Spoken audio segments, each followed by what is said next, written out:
ब्रह्मणस्पतिं हवामहे कविं कवीनामुपमश्रवस्तमम् ज्येष्ठराजं ब्रह्मणां ब्रह्मणस्पत आनशृण्वन्नोतिभिः सीदसादनम् ॐ महागणाधिपतये नमः।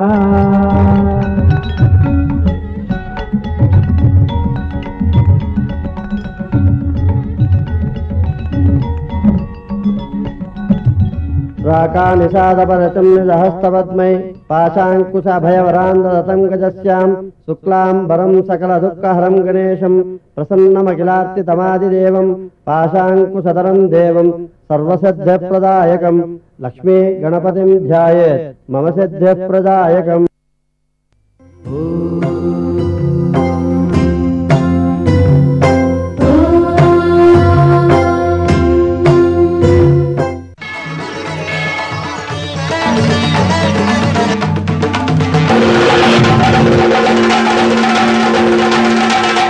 లక్ష్మీప్రదంగా మీరంతా ఎప్పుడూ కళకళలాడుతూ ఉండాలి. సంపన్నులుగా ఆ లక్ష్మీ కటాక్షం ఎప్పుడు మీ మీద ఉండాలి. మీరు దానితో ఎన్నో సత్కార్యాలు చేయగలగాలి. ఇది మనం కోరుకుంటూ ఈ గ్రంథాలని మీ దగ్గరికి తీసుకొస్తున్నారు. 69వ పేజీలో 3వ అధ్యాయాన్ని మనం ఇప్పుడు ప్రారంభం చేస్తున్నాం. అథ తృతీయోధ్యాయః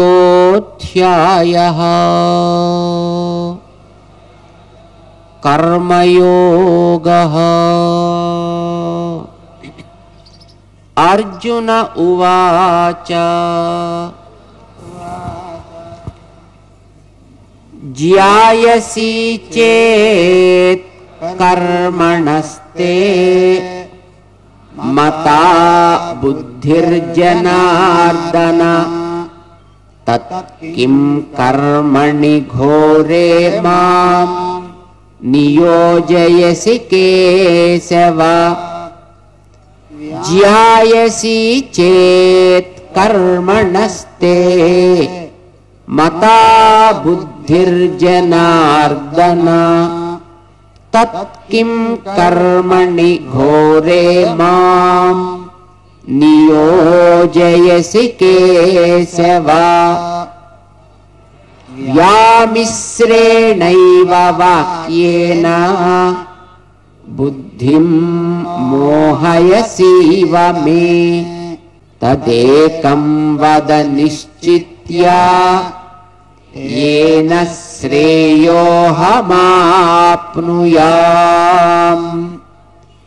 श्री भगवानुवाच लोकेऽस्मिन् द्विविधा निष्ठा मया प्रोक्ता पुरा प्रोक्ता मया नघ. ज्ञानयोगेन सांख्यानां कर्मयोगेन योगिनां न कर्मणामनारम्भात् नैष्कर्म्यं पुरुषोऽश्नुते न च सन्न्यसनादेव सिद्धिं समधिगच्छति. न हि कश्चित् क्षणमपि जातु तिष्ठत्यकर्मकृत् कार्यते ह्यवशः कर्म सर्वः प्रकृतिजैर्गुणैः. कर्मेन्द्रियाणि संयम्य य आस्ते मनसा स्मरन् इंद्रियार्थान् विमूढात्मा मिथ्याचारः स उच्यते. यस्त्विन्द्रियाणि मनसा नियम्यारभतेऽर्जुन कर्मेन्द्रियैः कर्मयोगम् आसक्तः भक्तः स विशिष्यते नियतं कुरु कर्म त्वं कर्म ज्यायो ह्यकर्मणः शरीरयात्रापि च ते न प्रसिद्ध्येत् अकर्मणः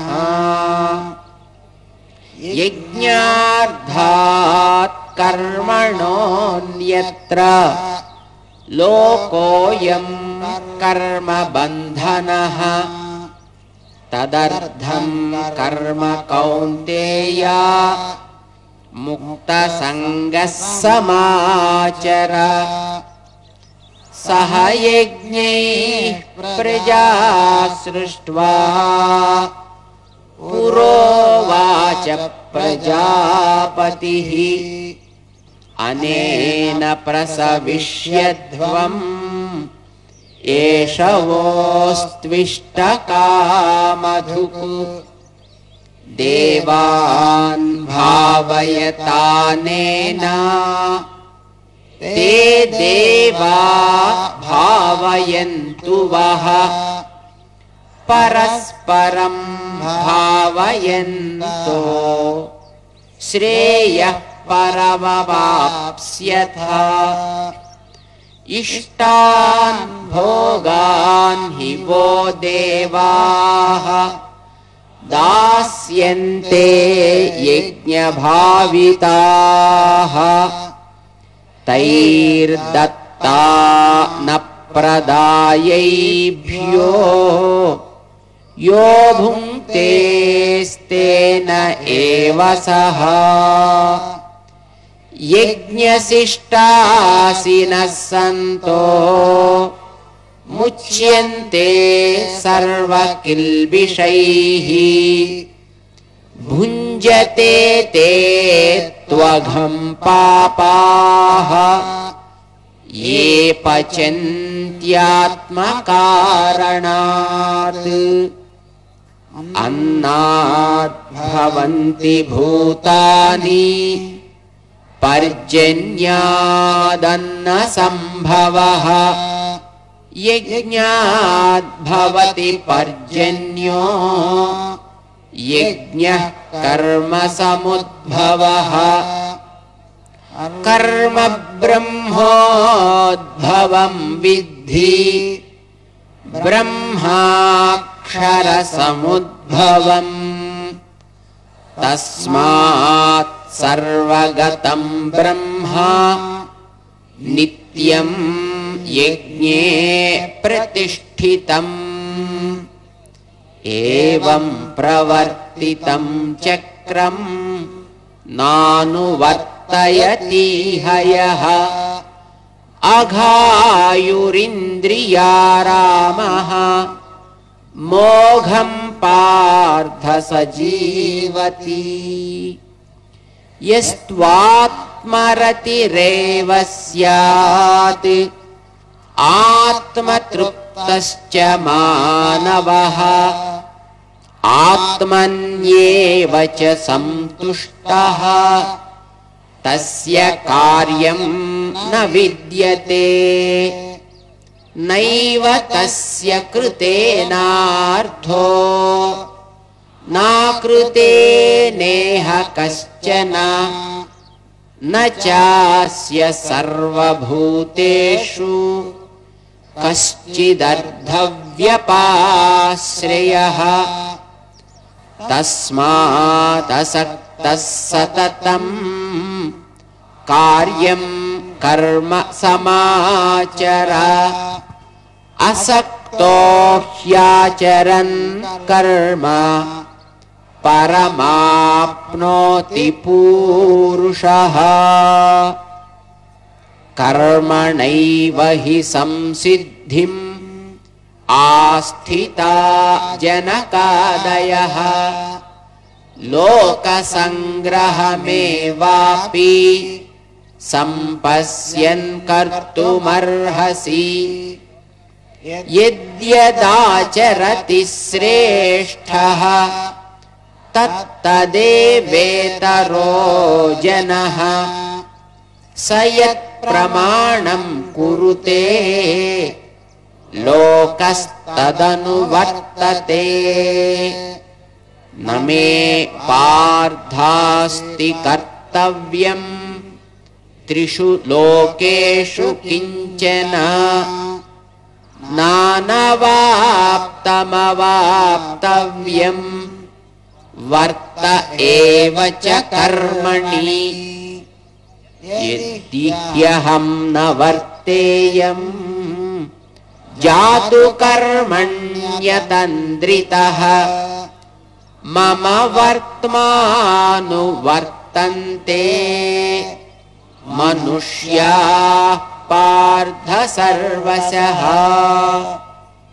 उत्सीदेयुरिमे लोकाः न कुर्यां कर्म चेदहम् संकरस्य च कर्ता स्याम् उपहन्यामिमाः प्रजाः सक्ताः कर्मण्य विद्वांसो यथा कुर्वन्ति भारत कुर्याद्विद्वान् तथा सक्तः चिकीर्षुर्लोकसङ्ग्रहम् न बुद्धिभेदं जनयेत् अज्ञानां कर्मसङ्गिनां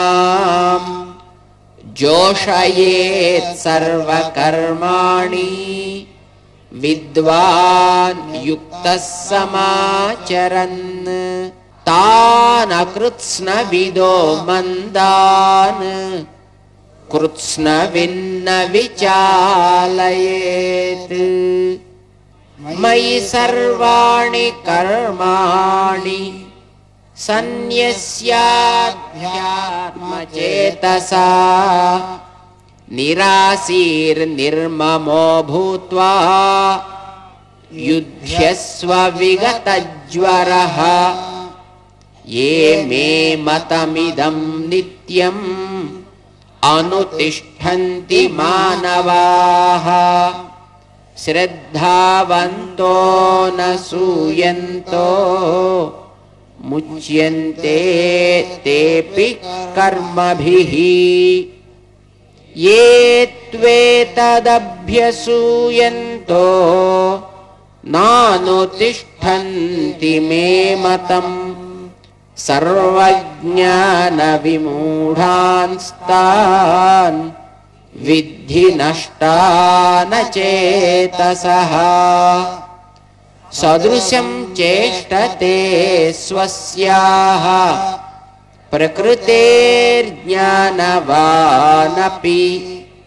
प्रकृतिं यान्ति भूतानि निग्रहः किं करिष्यति इन्द्रियस्येन्द्रियस्यार्थे रागद्वेषौ व्यवस्थितौ तयोर्न वशमागच्छेत्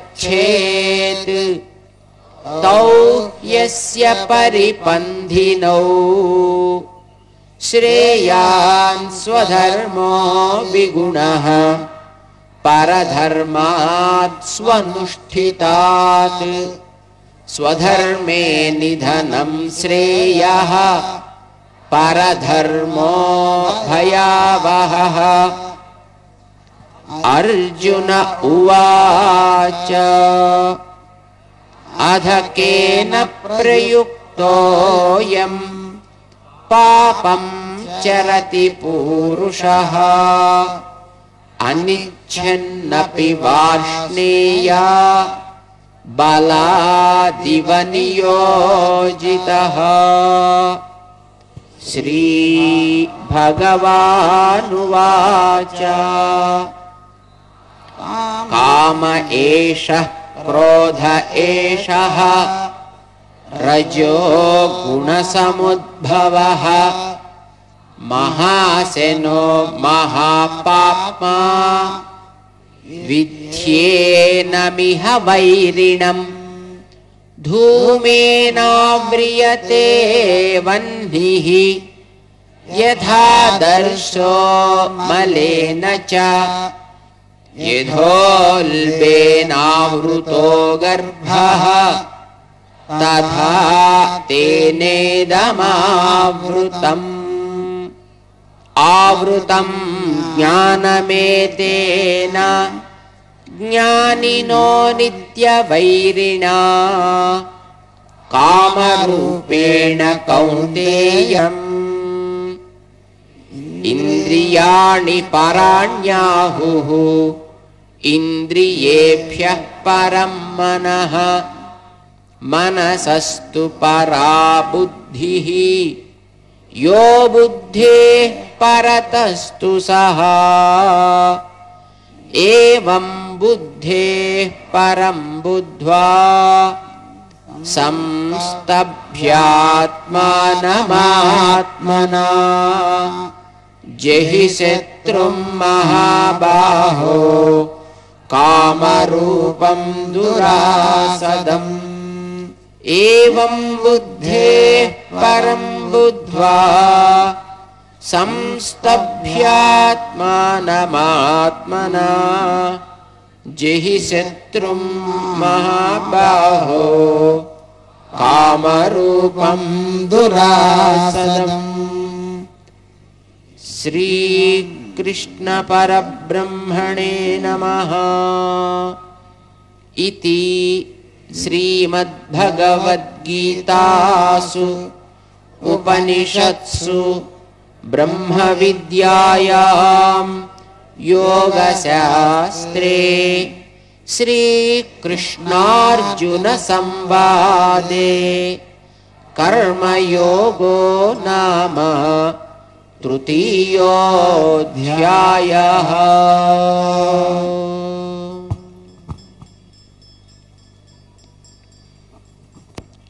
మూడవ అధ్యాయంలో అర్జునుడు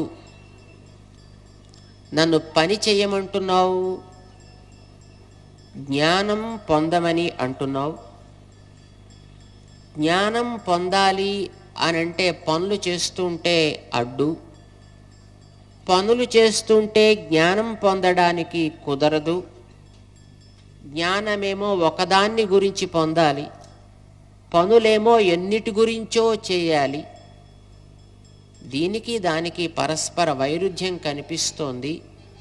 ఇది ఎట్లా నాకు కొంచెం స్పష్టత దాంట్లో లేనట్టుగా అనిపిస్తోంది కనుక నాకు సరి అయినటువంటి మార్గాన్ని చెప్పవలసింది అని కృష్ణుడు ఉపదేశం చేసే సమయంలో అర్జునుడు అడిగితే శ్రీకృష్ణుడు దానికి సమాధానం చెబుతూ పని జ్ఞానము అనేవి ఒకటి తెలిస్తే రెండు తెలిసినట్టేనయా, ఒకటి తెలియకపోతే రెండు లేనట్టే అని చెప్పాడు. మనం చేసేటటువంటి పని బయట కనిపించేది, ఆ పనికి నడిపించేటటువంటిది వెనకాతల ఉండేటటువంటి జ్ఞానము. పని చేయకుండా ఎవడు ఉండడు, జ్ఞానం లేకుండా చేస్తే అది దండగా. పని చేయకుండా ఏ క్షణకాలం కూడా మనకి గడవదు.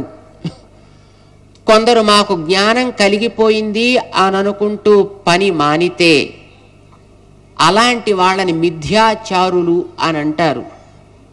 అంటే వాళ్ళు కేవలం లోక వంచన కోసం పని చేసేవారు అవుతారు. వెనకాతల కర్మల సంస్కారం వాళ్ళ చేత పని చేసేట్టు చేస్తుంది, ప్రేరేపిస్తుంది.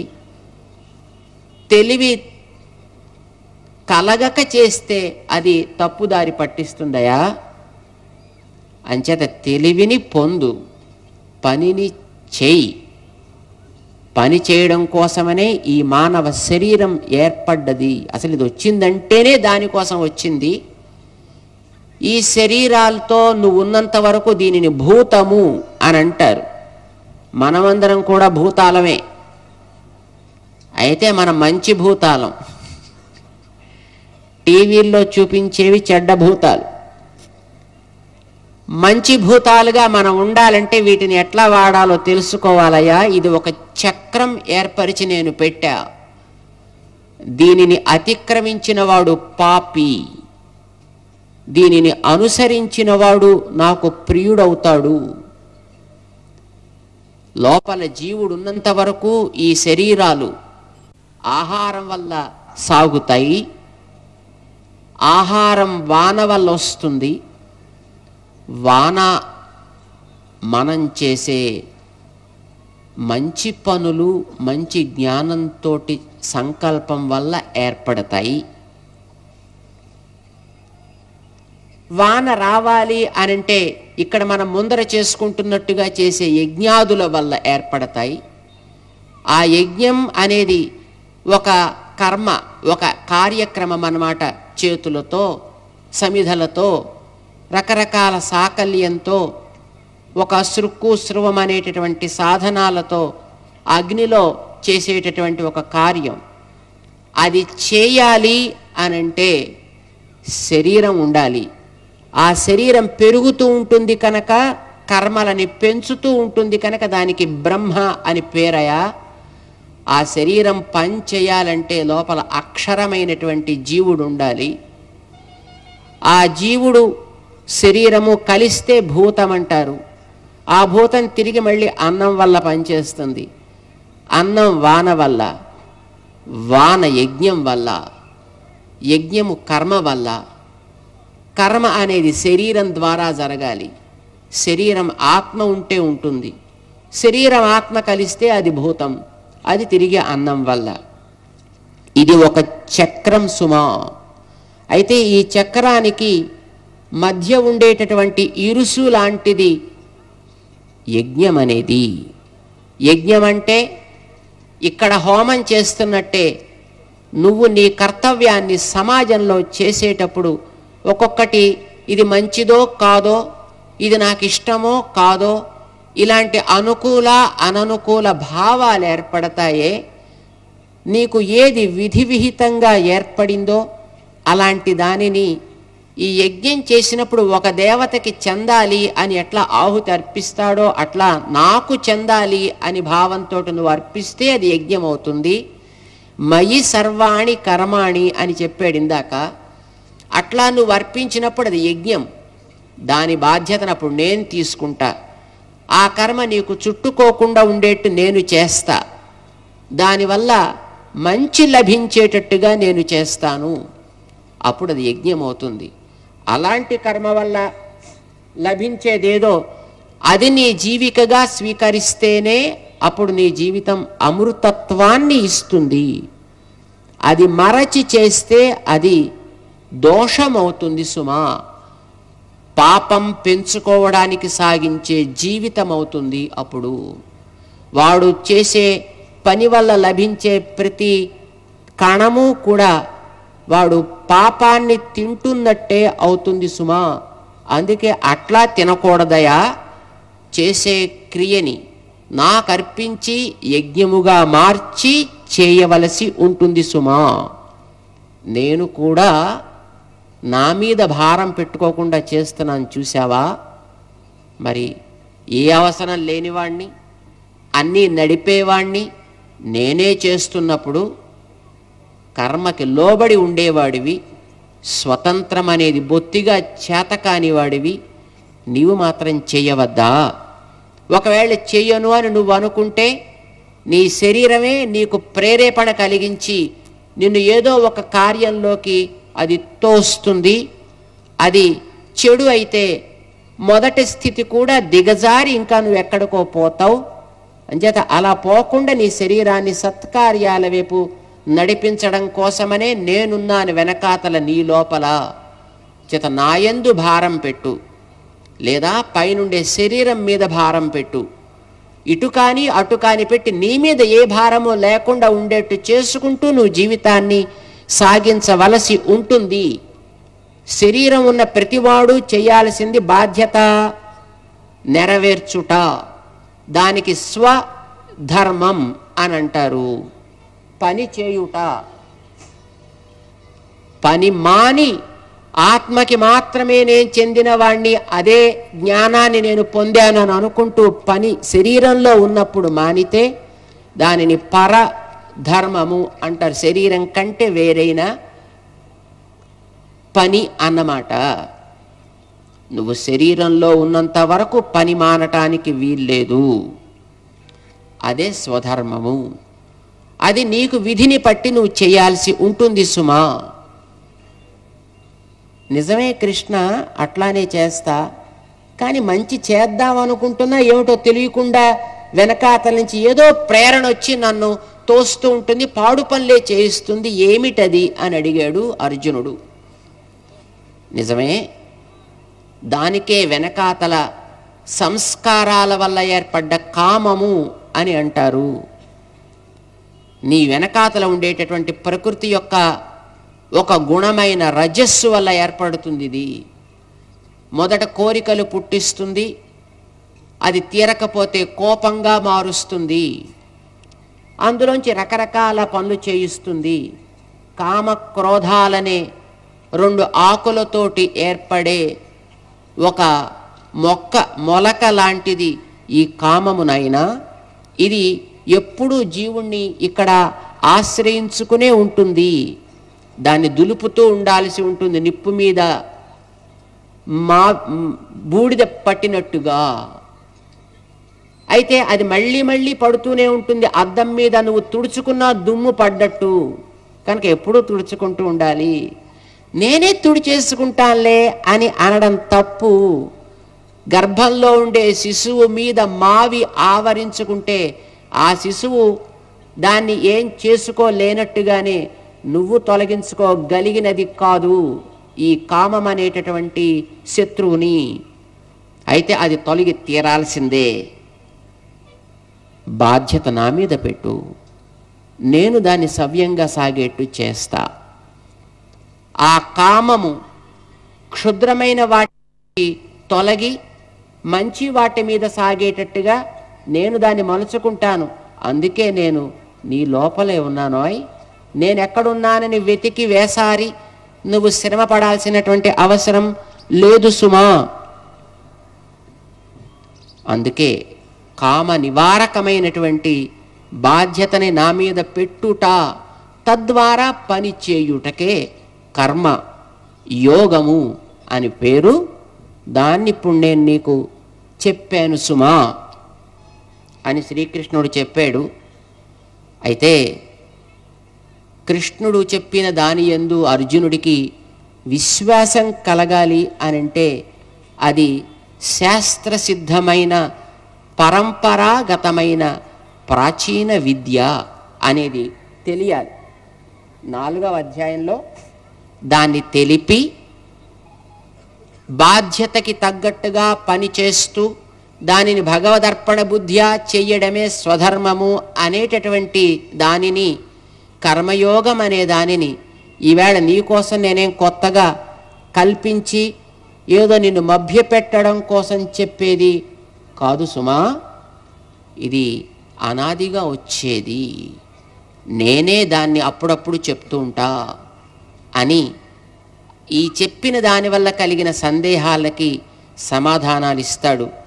4వ అధ్యాయంలో మన మనస్సులో భగవంతుడికి ఒకసారి మనం మనని నివేదన చేసుకుని ఆ స్వామికి ఒకసారి హారతినిచ్చి మన సంకల్పాన్ని మళ్ళీ ఒకసారి మనం జ్ఞాపకం చేసుకుంటూ ముందుకి సాగుతాం. లోకంలో చెలరేగే ఉగ్రవాదాలు, దోషాలు అణగారాలి, సంక్షోభాలు తొలగి మనస్సులు ప్రశాంతతతో కర్తవ్యం వైపు మనని నడిపించే శక్తివంతులనిగా తయారు చేయాలి అని మరొకసారి మళ్ళీ మన సంకల్పాన్ని దృఢపరుచుకుంటూ భగవంతుణ్ణి స్మరించుకుంటూ ముందుకి అడుగు వేద్దాం. గోవిందా గో